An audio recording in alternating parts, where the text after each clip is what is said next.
Hey everyone, I'm back, and I'm Minister James Moss. I'm here with another continuing education. We're still in the book of Acts, and we're in chapter 18. We're going to cover verses 18 through 23. This one is entitled, Paul Returns to Antioch of Syria. All right, so we're just going to jump in. Okay. Leaving Corinth, Paul set sail for Syria with Priscilla and Aquila. He made a brief stop in Ephesus, leaving his faithful colleagues there and hoping to return later. From there, he continued a southeastward direction to Caesarea, where he visited the church at Jerusalem to report on his activity. Then he traveled north to Antioch. This marked the end of Paul's second missionary journey. All right, so here we go, verses 18 through 23. And Paul, after this, tarried there yet a good while, and then took his leave of the brethren, and sailed thence into Syria, and with him Priscilla and Aquila, having shorn his head in Cenchrea, for he had a vow. And he came to Ephesus and left them there, but he himself entered into the synagogue and reasoned with the Jews. When they desired him to tarry longer time with them, he consented not, but bade them farewell, saying, I must by all means keep this feast that cometh in Jerusalem, but I will return again unto you, if God will. And he sailed from Ephesus.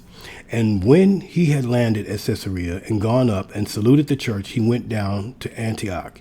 And after he had spent some time there, he departed and went over all the country of Galatia and Phrygia in order, strengthening all the disciples. All right. So here we go. This is actually a short one. All right, following the failure of the Jewish plot against him, Paul continued ministering in Corinth.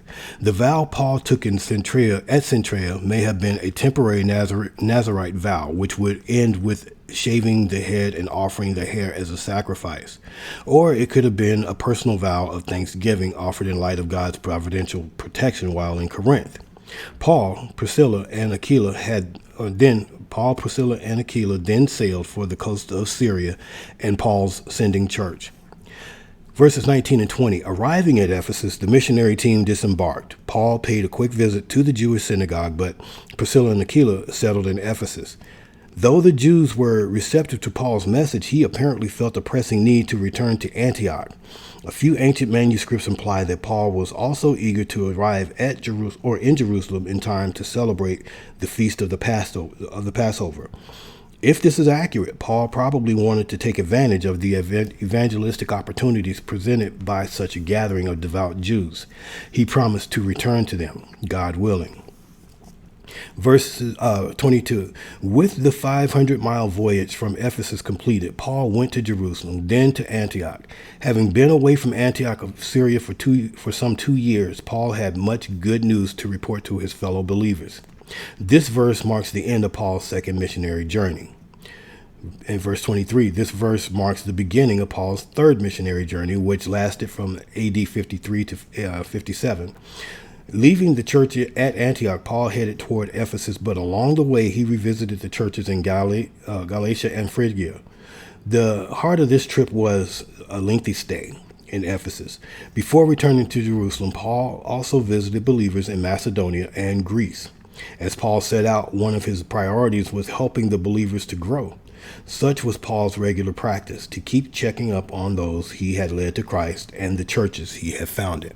All right, so that does it for Paul returns to Antioch of Syria, but it's just kind of letting you know that this is kind of the ending point of missionary 2 and the beginning point of missionary 3, and also reestablishing Aquila and Priscilla in Ephesus. So quick video, there's it just kind of gives you an idea again of the dedication of Paul as he continues to check on the churches that he established, the relationships that he's made with people, making sure that their walk with Christ that they stay encouraged.